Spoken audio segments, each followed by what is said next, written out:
CTV Calgary, local breaking news. Good afternoon. The city continues to plead with Calgarians to cut back on water usage as it carries out the final phases of repair on the Bears Paw water main. The refilling of the pipe should be completed today, and then the system will be tested to make sure it's stable. The city says it has removed the flood berm in Bowness so that water can drain in case of another break. A temporary barrier in Parkdale will help protect the neighborhood. Yesterday, Calgarians used 505 million litres of water, putting us into the unsustainable zone. The mayor says the system will continue to be fragile for a few more years.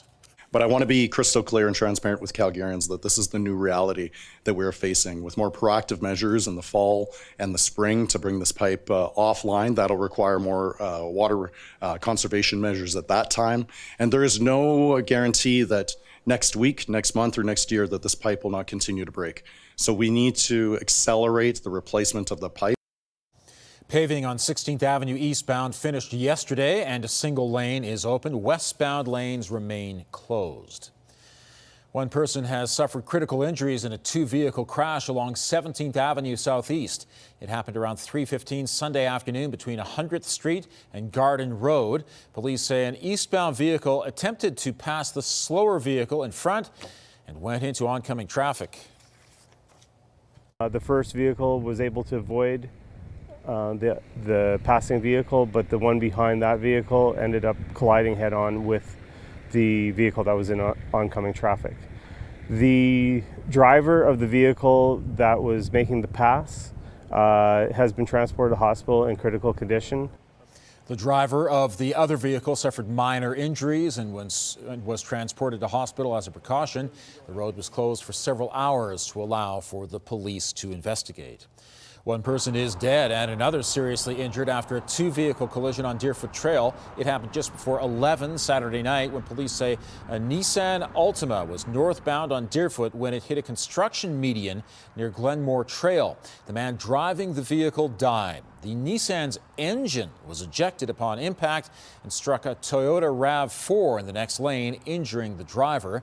Police are investigating to see if speed, alcohol, or drugs are factors on the part of the Nissan's driver.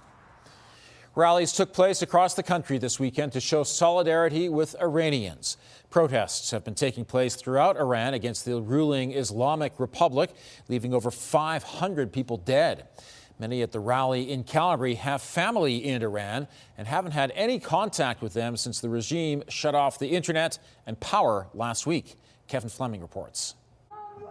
3 days ago was the last time Hilla Yadgar heard from her brother and nephew. They were driving when their car was shot at, and now she doesn't have any news of how they're doing. Very little information is getting out of Iran after the power and internet were shut down. My husband and nephew are arrested and tortured, and now we don't know he's alive or no. Now I'm just asking Canada, the government and Canada, please stay and support Iranian people. Protests like this have been going on for close to 2 weeks in Iran, and there's reports of hundreds killed and thousands arrested by the ruling Islamic Republic. Prime Minister Mark Carney released a statement online saying reports of the Iranian regime using violence on its own people are concerning, and Canada condemns the killing of protesters. He's urging Iran to allow for freedom of expression and peaceful assembly without fear of reprisal. The emotion at the Calgary rally is high because these Iranian Canadians fear for their loved ones. They are making a history in the country. This revolution is completely different than the other. We all well know that why the internet is shut down. Last time this happened was bloody November in 2019. They killed 1,500 people within 2 days. Armin Zaring Hallam was born in Calgary but has many relatives living in Iran. He says everyone here wants their voices heard around the world. As much as these people are upset, right now they have a fiery passion in them. That fiery passion is what is fueling them. We are hopeful for a regime change. This is the time we're hope that it's going to happen. And right now we're pushing, we're fighting. Organizers say many here have differing political views, but they're all coming together to show solidarity and support for the son of Iran's last Shah.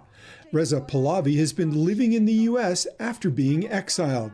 Nazila Habib has lived in Calgary for 5 years and says it's important to be at the rally. We can be their voice. We can be their voice. We can show the world that we are here for them. Kevin Fleming, CTV News, Calgary.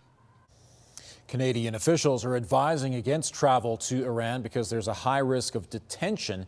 Many airlines are also suspending flights in and out of the country.